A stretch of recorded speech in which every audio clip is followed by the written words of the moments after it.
još uvek. Sada je možda to ove godine ili prošle godine malo krenulo da se i to dopušta.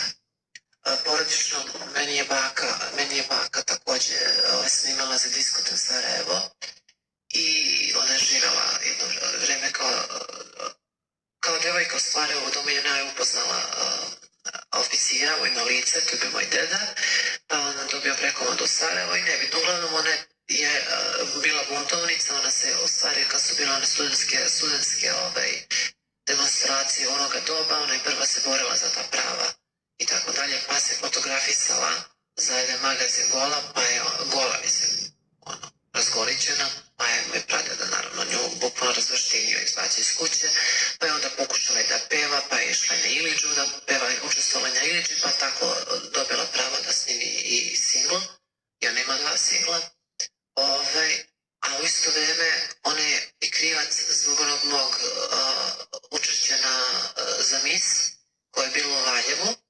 Ona me lično prijavila tu, kaže ti si bakina lepotica i pošto je ona 68. godine proglašena za mis Valjeva i prvu damu Valjeva i onda je išla i na takmičenje za predstavnicu za Jugoslaviju, ali to samo bila mis fotogeničnosti i onda su oni meni diskvalifikovali sa tog izbora za mis kada su drugarice saznale normalno da je to Darkolina i moju istoriju šta sam, ko sam, tako da sam ja tu diskvalifikovana. To je isto ono kao kada u sportu u žensku ekipu ubace tako osobu ili obrnuto. Da, mislim, puno imam tih snimaka na YouTube-u, nešto je, kažem, sa privatnih veselja, a nešto smo snimali u tom nekom studiju. Taj dečko koji se bavi harmonikom, on ima improvizovani, ali opet je dovoljan da na neki način ja se izrazim.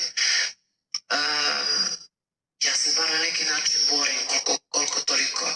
Znači nisam neko ko samo voli da peva i ništa ne preduzima. Znači opet se na neki način borim kako god, pomoću štapa i kanapa, ali uspevam.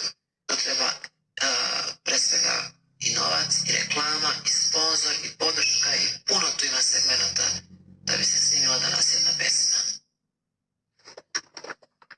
Da li je sledeći korak ulazak u neki od reality show programa u ponudi i što uopšte mislite o takvoj vrsti TV formata i da li biste se tamo snašli